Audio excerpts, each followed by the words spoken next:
Hello दोस्तों, तो स्वागत है आप सभी का मेरे चैनल लव ऑफ वेंजो पर। आज मैं आप सभी के साथ शेयर कर रही हूँ लेट्स प्ले अगेन बेबी का नेक्स्ट पार्ट। तो पार्ट को शेयर करने से पहले माफ़ी मांगना चाहूँगी, क्योंकि इसके लिए मैंने आप सभी को कुछ ज़्यादा ही इंतज़ार करवा दिया ना। पर कर क्या सकते हैं, लाइफ बिजी भी चलती है और फिर इससे ज़्यादा मेरे झाऊ अंकल को पसंद किया जाता है और साथ ही ना फारवाई वंडर भी मुझे शेयर करना रहता है। तो क्या कर सकती हूँ, थोड़ा सा इंतज़ार करवा दिया मैंने आप सभी को। तो अब शुरू करते हैं। कहानी की शुरुआत होती है हमारे झाऊ जेसू से। झाऊ जेसू जो कि वांग के पास ही खड़ा था और वो वांग के पास खड़े होके वांग की बातों को सुन रहा था कि वांग क्या कह रहा है, और साथ ही वो वांग की मम्मी को भी देख रहा था। वांग की मम्मी जो कि अभी भी कोमा में ही थी, बस उनकी आंखों से आंसू बह रहे थे। अब ये इन दोनों को देख ही रहा था। अब झाऊ वही बेड के पास नीचे बैठ जाता है, वांग की मम्मी का हाथ पकड़ता है और दोनों हाथ से उनके हाथ को पकड़ता है और बोलता है, मुझे नहीं पता आंटी जी कि पापा की क्या गलती थी और उन्होंने क्या किया। मुझे वाकई में नहीं पता कि क्या ये सब सच में पापा ने किया था या नहीं। मैं कुछ नहीं जानता आंटी जी, पर हाँ, उनकी तरफ से मैं माफ़ी मांगता हूँ। पापा जब तक थे, पापा ने कभी भी उन्होंने मुझे गलत शिक्षा नहीं दी थी। मेरे लिए ये मानना मुश्किल है कि पापा ने आपके साथ ये सब किया था, पर उनकी तरफ से मैं माफ़ी मांगता हूँ। हो सके तो माफ़ कर दीजिएगा आंटी। पर क्या ये सब सही था आंटी जी? जो कुछ भी वांग ने किया, इसकी गलत मेडिसिन के कारण मैंने एक बच्चे के साथ इतना सब कुछ गलत कर दिया आंटी जी। माना कि मेरे पापा की गलती थी। चलिए मैं मान लेता हूँ कि पापा की गलती थी। हाँ, मुझे कबूल है कि मेरे पापा की गलती थी, पर इसमें उस बच्चे की क्या गलती थी आंटी जी? क्यों उसे सज़ा मिली? इसने मुझे ऐसी गलत मेडिसिन दी जिसके नशे में आकर मैंने उसके साथ पता नहीं क्या किया। मुझे तो कुछ ठीक से याद भी नहीं है, पर वो बच्चा जो कि हॉस्पिटल में आज भर्ती है, उसकी हालत ठीक नहीं है। उसकी ज़िम्मेदारी कौन लेगा आंटी जी? कौन? बस किसी की गलती पर उसके सज़ा दे देना सही होता है क्या? अगर किसी की गलती है तो उसे समझाया जाता है, उसे सज़ा दी जाती है। पर ये कैसी सज़ा थी आंटी जी जिसमें उसकी कोई गलती नहीं थी और फिर भी उसे सज़ा मिली? मैं क्या कहूँ आंटी जी? मैं इस वक्त पर, इस हालात पर मैं क्या कहूँ? आप अभी मेरी बातों को शायद सुन तो सकते हैं, पर आप मेरी बातों का जवाब नहीं दे सकते। और वांग इस हालत में मुझे नहीं लग रहा कि वो समझ पाए। पर मैं क्या कहूँ आंटी जी? उसकी क्या गलती थी? वो तो बच्चा है जिसके साथ मैंने पता नहीं क्या किया है। मुझे तो कुछ याद भी नहीं है। इंस्पेक्टर के कहने के हिसाब से मैंने लगभग उसे मार ही दिया था। उसकी बॉडी पर वो निशान, उसकी वो उतनी उसकी ख़राब हालत, जिसे देखकर मुझे ही इतना ख़राब लग रहा है। मुझे तो डर है कहीं मैंने उसके साथ कुछ और तो नहीं किया। मुझे नहीं पता आंटी जी कि मैंने उसके साथ क्या किया है, पर फिर भी आंटी जी, जो कुछ भी हुआ पापा ने किया था आपके साथ। मुझे नहीं पता कि वाकई में पापा ने आपके साथ किया था या नहीं किया था, पर इसमें उस बच्चे की क्या गलती थी आंटी जी जो वांग ने ऐसा किया? यहाँ तक कि मुझे तो इन सब बारों में पता भी नहीं था, तो वांग ने मेरे साथ ऐसा क्यों किया आंटी जी? वांग ने मेरा विश्वास तोड़ा है आंटी जी। मैंने इससे दोस्ती की थी, हर हाल में, हर एक पल में मैं इसके साथ रहा। क्यों? क्योंकि जब पापा छोड़कर मुझे चले गए थे, तब ये मेरे साथ था। इसने हमेशा से मेरे साथ रहा। मैंने इसकी कदर की, पर ये इस तरह से इसने मेरे पीठ पर चाकू मारा। इसने मेरा विश्वास तोड़ा है आंटी जी। हमारा झाऊ जो कैसे रोते रहता है। वांग चुपचाप खड़ा होकर देखता रहता है। वांग कोई रिप्लाई नहीं करता, ना ही वांग कुछ बोलता है। अब वहाँ पर वो इंस्पेक्टर आते हैं कि झाऊ को लेने के लिए कि तुम चलो यहाँ से करके। इंस्पेक्टर आते हैं, झाऊ को बोलते हैं, झाऊ जीशु, तुम्हें जितनी देर की छुट्टी चाहिए थी और तुम्हें जो भी बात करनी थी मैंने करने दी, अब तुम चलो, क्योंकि अब तो तुम पर केस होने वाला है। झाऊ चुपचाप नीचे सर करके उठता है, वांग की ओर देखता है और बोलता है, गलती माना कि पापा की थी, पर मेरी कहाँ गलती थी वांग। वैसा बोलता है और फिर इंस्पेक्टर के साथ चला जाता है। अब सीन कट हो रहा है, हमें वेंकी सिंह को दिखाया जाता है। हमारा वेंकी सिंह की जो हालत इतनी ख़राब थी कि वो हॉस्पिटल में भर्ती ही था। अब हमारे वेन को होश आता है। तो वो बेड पर ही बैठा रहता है, जहाँ बेड पर उसे सारी चीज़ें दी जाती है, जैसे कि उसकी मेडिसिन, यहाँ तक कि उसे वहाँ पर एक सूप दिया जाता है पीने के लिए, जिससे उसे मसाले पानी का चीज़ नहीं दिया जाता, और हॉस्पिटल में होने के कारण उसे सूप ही दिया जाता है, जिससे वो पीता है और मेडिसिन वगैरह लेता है। अब वहाँ पूछताछ किया जाता है, और पूछताछ में तो हमारा वेंकी सिंह सब कुछ बता ही देता है कि क्या हुआ था क्या नहीं करके। अब ऐसा करते करते में ही वो पुलिस वाला आता है, वहाँ इंस्पेक्टर आता है, वही इंस्पेक्टर जो कि झाऊ जीशु को वहाँ लॉकेट में बंद कर रहता है और झाऊ जीशु को ये सब कुछ बताता है। वो पुलिस वाला आता है और बोलता है कि तुम रहते कहाँ हो और तुम्हारा घर कहाँ है करके। तो वेंकी सिंह बताता है कि वो कहाँ रहता है, और वो अपना एड्रेस दे देता है और बोलता है कि उसे अपने घर जाना है, पर इंस्पेक्टर अभी उसे जाने नहीं देता, और वो बोलता है कि अभी तुम्हें यहाँ रेस्ट करने की ज़रूरत है, अभी तुम प्रॉपर तरीके से ठीक नहीं हुए हो। वेंकी सिंह बोलते हैं, पर मुझे जाना है सर जी। तो इंस्पेक्टर बोलता है कि नहीं, तुम्हें अभी प्रॉपर तरीके से ठीक होना ज़रूरी है, और जब तुम ठीक होंगे तो मुझे तुम्हारी मदद की ज़रूरत है। वेंकी सिंह बोलते हैं, पर आपको मेरी क्या हेल्प चाहिए। तो वो इंस्पेक्टर बोलता है कि हाँ, चाहिए मुझे तुम्हारी हेल्प। तुम्हारे साथ जिसने ये सब कुछ किया है ना, उसे मैंने लॉकअप में बंद कर दिया है। वेंकी सिंह जैसे ही सुनते हैं कि जिसने ये सब किया उसे लॉकअप पे बंद किया गया है, वेंकी सिंह घबरा जाता है। वेंकी सिंह इसलिए नहीं घबराता कि उसे लॉकअप पे बंद कर दिया गया है, वो उसकी बात को सुन के कि उसके नाम से ही घबरा सा जाता है और बोलते हैं, उसे वो कुछ करेगा तो नहीं ना। तो इंस्पेक्टर बोलते हैं, नहीं, वो ऐसा कुछ भी नहीं करने वाला, और हाँ, तुम बस ठीक हो जाओ। उसे तो मैंने लॉकअप में बंद कर दिया और अब उस पर केस चलेगा, और सबसे बड़े सबूत तो तुम ही हो हमारे पास, और तुम ही इन सब चीज़ों का सबूत दोगे। तुम्हारे साथ जो कुछ भी हुआ तुम कहोगे, और हाँ, वो अब जाएगा बड़े जेल। हमने तो अभी उसे लॉकअप में रखा हुआ है, पर सिर्फ तुम्हारा एक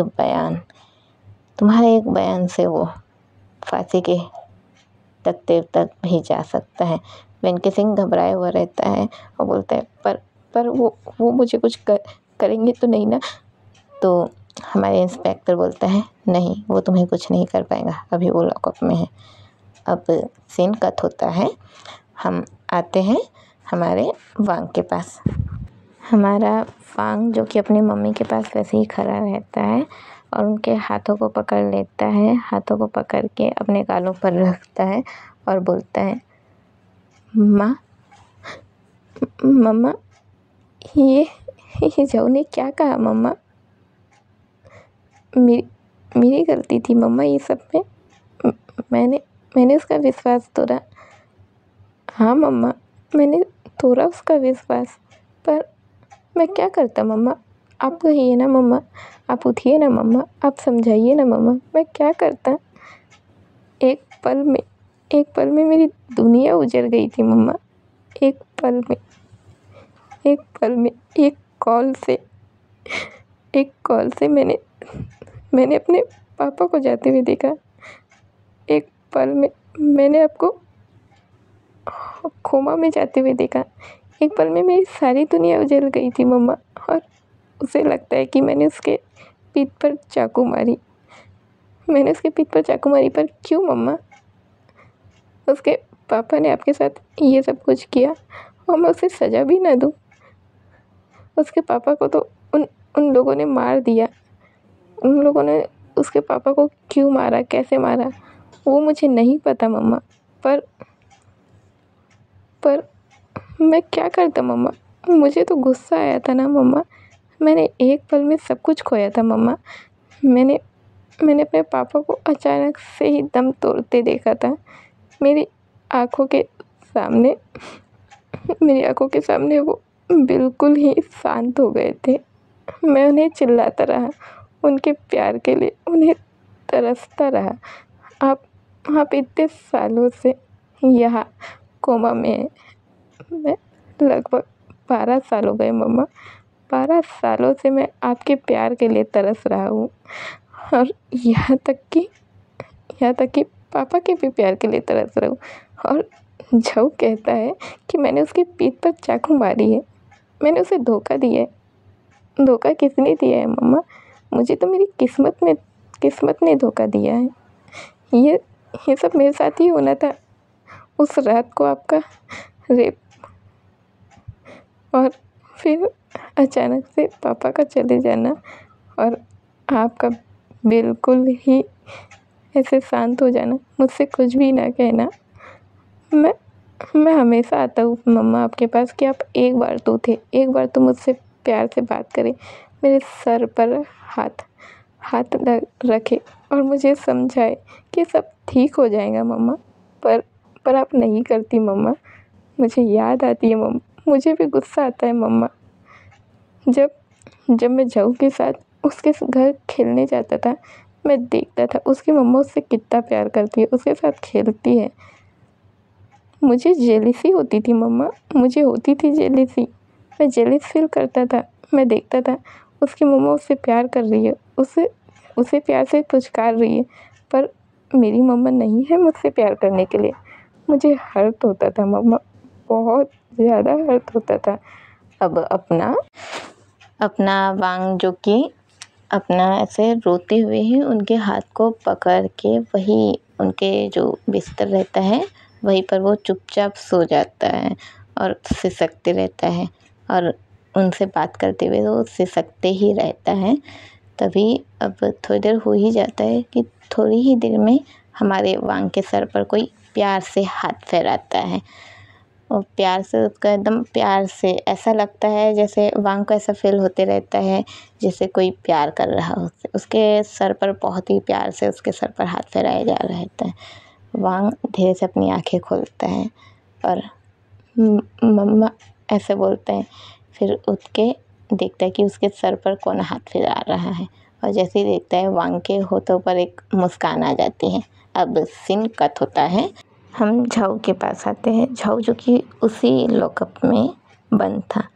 झाऊ चुपचाप लॉकअप में जो एक दिया जाता है, एक छोटा सा वहाँ वो बैठने का दिया जाता है, जो कि बिल्कुल ही उस जगह की हालत ही ख़राब थी। जो जेल का जो रूम था वो बिल्कुल ही खंडर जैसा था। पास ही एक मटका रखा हुआ था जहाँ से पानी भी साफ़ नहीं था, बहुत ही गंदा पानी था वो साफ़ भी नहीं था। और झाऊ को एक छोटा सा बैठने का दिया गया था जो कि लोहे का बना हुआ था, और उस पर एक पतली सी चटाई लगी हुई थी। साथ ही एक तकिया था जो कि नरम तो बिल्कुल भी नहीं था, बहुत हार्ड था। झाऊ वहीं पर चुपचाप अपना सिर नीचे झुका के बैठा हुआ था और वो कुछ नहीं कह रहा था, चुपचाप ही था। अब वो इंस्पेक्टर झाऊ से बात करते हैं और बोलते हैं, कैसा लग रहा है इस जगह पर आकर? अच्छा लग रहा है ना? झाऊ कोई जवाब नहीं देता, चुपचाप बैठा रहता है। झाऊ उस इंस्पेक्टर की बातों का जवाब ही नहीं देता। इंस्पेक्टर बोलते हैं, उतना अच्छा नहीं लग रहा है ना तुझे तो तब अच्छा लगेगा जब तेरे गले में रस्सी रहेंगी, उसे कोई टाइट से पकड़ के बांधेगा, उसे खींचेगा, जब धीरे धीरे तेरा दम घुटेगा तब तुझे सुकून मिलेगा, है ना। झाऊ फिर भी कोई रिप्लाई नहीं करता। झाऊ चुपचाप सर झुका के नीचे रहता है, क्योंकि झाऊ के तो मन में यही बात चलती रहती है कि क्या वाकई में उसके पापा ने उसके साथ ये सब कुछ गलत किया था। मतलब वांग की मम्मी के साथ जो कुछ भी गलत किया था, क्या उसके पापा ने वाकई में ये सब किया था। झाऊ सब कुछ याद करता है कि उसके पापा कैसे थे। उसके पापा ने कभी भी उसे गलत चीज़ों से मना किया था। वो कभी उसे गलत चीज़ नहीं करने देता था। वो हमेशा समझाता था कि क्या गलत है और क्या सही है। झाऊ के पापा ने उसे हर एक चीज़ की जानकारी दी थी कि क्या गलत होता है और क्या सही होता है। उन्होंने कभी भी उसे कुछ भी गलत करने से मना किया हुआ था। तो उसके पापा खुद अच्छी शिक्षा देता है, वो कभी गलत कैसे कर सकते हैं। झाऊ के तो मन में ये सब बातें चलती रहती है और इसलिए झाऊ इंस्पेक्टर की बातों का जवाब नहीं देते हैं। अब इंस्पेक्टर लॉकअप खोलता है, झाऊ के पास आते हैं और बोलते हैं, तुझसे मैं बहुत देर से बातें कर रहा हूँ पर तू जवाब नहीं दे रहा ना, पर अब तू देगा, तुझे देना होगा। झाऊ चुपचाप सर उठा के इंस्पेक्टर को देखता है और कुछ नहीं बोलता। बस झाऊ की आंखों में आंसू रहते हैं। इंस्पेक्टर झाऊ के दाढ़ी को, मतलब जो चिन्ह होता है, उसको कस के पकड़ लेता है और बोलते हैं, ये मगरमच्छ के आंसू किसे दिखा रहा है बे तू। हाँ, एक बच्चे की ज़िंदगी बर्बाद करके तुझे सुकून नहीं मिला तो ये मगरमच्छ के आंसू मुझे दिखाएगा। तुझे क्या लगता है तो ये आंसू मुझे दिखाएगा और मुझे कोई फ़र्क भी पड़ेगा। गलत फहमी का शिकार हो रहा है तू। मुझे कोई फ़र्क नहीं पड़ता इस बात से, समझा तू। मुझे असल में कोई फ़र्क ही नहीं पड़ता। तेरे जैसे बहुत लोगों को देखा है मैंने, जो लोगों की ज़िंदगी बर्बाद करके फिर अपना भोला भाला प्यारा सा चेहरा लेकर आ जाते हैं और ऐसे दिखाते जैसे उनकी कोई गलती ही क्या थी। पर तेरी गलती थी, तूने एक बच्चे की ज़िंदगी बर्बाद किया है। तुझे इतनी आसानी से माफ़ी तो नहीं मिलेगी। और फिर उस बच्चे को तो मैंने अपनी तरफ कर ही लिया है। वो बच्चा तो तेरे खिलाफ़ गवाही देने को तैयार है। तो अब बस तू इस बात के लिए तैयार रहना कि तू खुद को बचा पाए। और सोच ले बेटा, क्योंकि मैं तो तुझे बचने भी नहीं दूंगा। तुझे कड़ी से कड़ी सज़ा मिलने वाली है, याद रखना। झाऊ कुछ नहीं बोलता। झाऊ की आंखों से आंसू बहते रहते हैं। अब ये इंस्पेक्टर झाऊ को बोलते हैं, ठीक है ना बेटा, तू तो भी कोई जवाब नहीं देगा ना, मत दे, कोई बात नहीं, बस तू कल तैयार रहना, क्योंकि अब तो कल तू जाने वाला है हाई कोर्ट और वहाँ पर तो मैं पूरी की पूरी कोशिश करूँगा कि तुझे कड़ी से कड़ी सज़ा मिले। यहाँ तक कि मैं तो पूरी कोशिश करूँगा कि तुझे फांसी ही हो। तो झाऊ फिर भी कोई जवाब नहीं देता। झाऊ चुपचाप रहता है और इंस्पेक्टर बोलता है कि हाँ, तुझे तो फांसी ही होगी। और वो लड़का वेंकटेश सिंह, वो वेंकटेश सिंह ही था, है ना, जिसके साथ तूने इतना सब कुछ गलत किया, वो भी मेरी तरफ है। तुझे पता है, वो तो तेरे खिलाफ गवाही देने को भी तैयार है। तो अब तू तो नहीं बचने वाला। झाऊ बोलता है, हाँ मुझे पता है मैं नहीं बचने वाला, पर मुझे इस बात का गम रहेगा, इस बात का दुख रहेगा कि मैं होश में नहीं था और मैंने उसके साथ ये सब कुछ कर दिया। मुझे नहीं पता, मुझे कुछ भी याद नहीं है, पर मैं उससे माफ़ी भी नहीं मांग पाया। मुझे इस बात का दर्द रहेगा, मुझे इस बात का दुख रहेगा, पर मैं उससे माफ़ी भी कैसे मांगूंगा, क्योंकि मैंने तो उसके साथ जो कुछ भी किया है, इससे वो मुझे नहीं लगता कि वो मुझसे बात भी करेगा या मेरे साथ कंफर्टेबल भी रहेगा। मैं तो उससे माफ़ी भी नहीं मांग सकता और ना ही माफ़ी मांगने के काबिल हूँ। मैं कुछ नहीं कर सकता। आप जो चाहते हैं आप करिए। आप चाहते हैं ना कि मुझे कड़ी से कड़ी सज़ा मिले, मैं तैयार हूँ। आप जो इल्ज़ाम लगाना चाहें मुझ पर लगा सकते हैं। आपको मुझे फांसी करवानी है ना, मैं तैयार हूँ, मैं फांसी के लिए तैयार हूँ। ऐसा बोल के झाऊ चुपचाप रहता है। अब इंस्पेक्टर झाऊ के फेस को वैसे ही जो टाइट से पकड़ रहते हैं झटके से छोड़ देता है और बोलता है, तू तो नहीं बचने वाला झाऊ जिसू, तू तो नहीं बचने वाला, बिल्कुल भी नहीं बचेगा। जैसे तूने एक बच्चे के साथ ऐसा किया ना, ठीक वैसे ही मैं तेरे साथ करने वाला हूँ। तूने एक बच्चे की ज़िंदगी लगभग ख़राब ही कर दी। तो तुझे क्या लगता है मैं तुझे छोड़ दूँगा? तू तिल तिल मरेगा, पल पल मरेगा। तू देखते जा कि मैं तेरे साथ क्या करता हूँ। अब सीन कट होता है। हमें कुछ दिनों बाद दिखाया जाता है हमारे जो झाओ जिसू पर केस चलते रहता है कि उसने नशे की हालत में, ड्रग्स के नशे की हालत में एक बच्चे के साथ ऐसा किया। हमारा वेंकी सिंह के ज़्यादा एज नहीं थी, वेंकी सिंह बहुत कम एज का था, इतना भी नहीं कि बच्चा, मतलब हमारा झाओ जिसू जहाँ वो नॉर्मल 25 से 26 का था, तो वही हमारा वेंकी सिंह सिर्फ और सिर्फ 19 साल का था। तो इसलिए हमारे झाओ जिसू पर केस चल रहा था कि उसने नशे की हालत में, ड्रग्स के नशे की हालत में उस बच्चे के साथ ऐसा कुछ किया है। मतलब उसने रेप तो नहीं किया था, पर रेप से बढ़कर किया था। रेप, अगर किसी के साथ हम इतना सब कुछ करते, उसे ज़बरदस्ती फाइट करते हैं, ज़बरदस्ती किस करते हैं, उसे लिक करते हैं, जो कुछ भी करते हैं और सामने वाले की मर्ज़ी के ख़िलाफ़ करते हैं, तो ये रेप ही कहलाता है। तो सब किया था, तो इसलिए उस पर केस चलते रहता है और वेंकी सिंह भी सब कुछ बताता है कि उसने क्या क्या किया। यहाँ तक कि जो पुलिस वाला रहता है, जो इंस्पेक्टर रहता है, वो वेंकी सिंह का अपर बॉडी खोल के, उसके शर्ट को खोल के दिखाता है कि इस इंसान ने इसके साथ क्या कुछ नहीं किया है करके। जैसे ही वेंकी सिंह का शर्ट खुलता है, उसके शरीर पर जो निशानें दिखती है कि जो हमारे झाओ जिसू ने नशे की हालत में वेंकी सिंह को बहुत ज़्यादा बाइट्स किया था और बहुत ज़्यादा उसे शक किया था, जिसके निशान साफ साफ देखे जा सकते थे। वो हल्के तो भर गए थे, पर उतने भी नहीं, कोई भी उसे आसानी से देख सकता था। सभी के आँखें ऐसे उसे देखते रह जाती है, सभी की आंखों से आंसू बहते हैं। और जब झाओ देखता है, झाओ तो लगभग टूट सा जाता है। उसकी समझ नहीं आता कि उसने ये सब कुछ किया। क्या वो नशे में आकर इतना ज़्यादा हद से पार हो जाता है? झाओ जिसू की कुछ भी समझ में नहीं आता। झाओ बिल्कुल ही चुपचाप रहता है और देखते रहता है। और वेंकी सिंह की आंखें तो बिल्कुल ही नीचे रहती हैं। वेंकी सिंह की भी आंखों से आंसू बहते रहता है और वो रोता रहता है, क्योंकि वो कुछ बोल ही नहीं सकता था।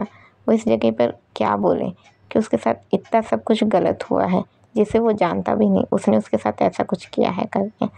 वेंकी सिंह भी कुछ नहीं बोलता। अब पूरा सब कुछ हो जाता है, झाओ जिसू का जो गुनाह था वो साबित हो जाता है और झाओ जिसू को अब उसके लिए, मतलब हमारे जो जज साहब रहते हैं, वो सज़ा सुनाते रहते हैं और वो बोलते हैं कि इसने जो कुछ भी किया है, इन सब को ध्यान रखते हुए मैं झाओ जिसू को सज़ा सुना रहा हूँ। उतने में हमें एक आवाज़ सुनाई देती है कि जज साहब रुक जाइए।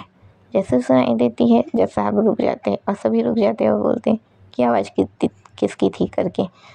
तो हमें सामने से वांग को आते हुए दिखाया जाता है, जो कि बोलता है सच जज साहब रुक जाइए करके, वैसे बोलता है। और साथ ही हमारे वांग के साथ वो किसी औरत को लाए रहता है, जिनमें ठीक से चलने की भी हिम्मत नहीं थी, उन्हें हमारा वांग सहारा दे रहा था। अब सीन यही कट होता है। मैं आप सभी के लिए फिर से लाने की कोशिश करूँगी जल्द से जल्द। वो भी दिया लगा कि आप सब उसमें बाती लगाइएगा, उसमें माचिस मारिएगा, उसके बाद मेरा एपिसोड आएगा। तो थोड़ा आप लोग इंतज़ार कर लीजिएगा और मैं माफ़ी चाहती हूँ दिल से कि मैंने बहुत ज़्यादा इंतज़ार करवा दिया, पर मैं बिज़ी रहती हूँ इसलिए जल्दी नहीं ला पाती। तो उम्मीद है आप लोग मेरी कंडीशन को समझोगे और मुझे माफ़ कर दोगे। और अगर ये एपिसोड पसंद आया हो तो लाइक, कमेंट, शेयर करना बिल्कुल भी ना भूलें और जाने से पहले जय वें झाओ ज़रूर लिख कर जाए। गुड नाइट दोस्तों। नहीं, जय वें झाओ दोस्तों। आधी रात हो गई ना, गुड नाइट बोलना सूझ रहा है। ओके बाय, गुड नाइट और जय वें झाओ दोस्तों।